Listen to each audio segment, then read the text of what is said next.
बोला न कोई से पलट कल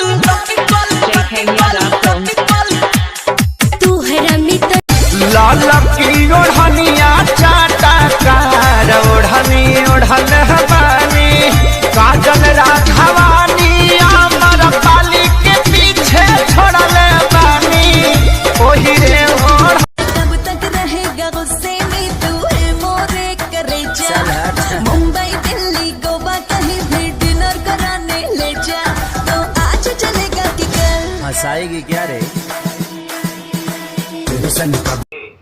नमस्कार भैया, हम सबके छोट भाई धनजीलाल यादव और हम सबके छोट भाई बंशीधर भाई धनजीलाल एंटरटेनमेंट इन्हीं की आईडी है।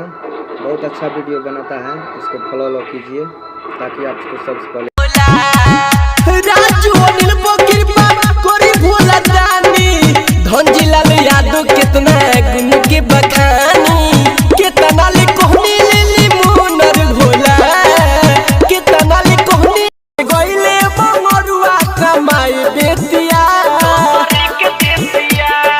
सुन रे जब से गइले बंगरुआ कमाई बेटिया तोरे मौगी त रोज दोसरे के दे हड़बड़ भइल का कम बिगड़ गइल का कोनो राती के काम गड़बड़ भइल का कोनो राती के काम गड़बड़ भइल का ढेर मरले बिया।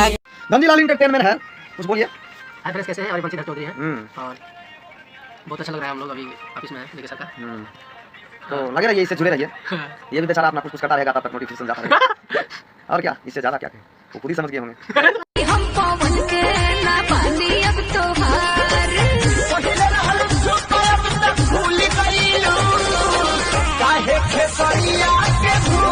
हम पवन के ना पानी अब तो हार तू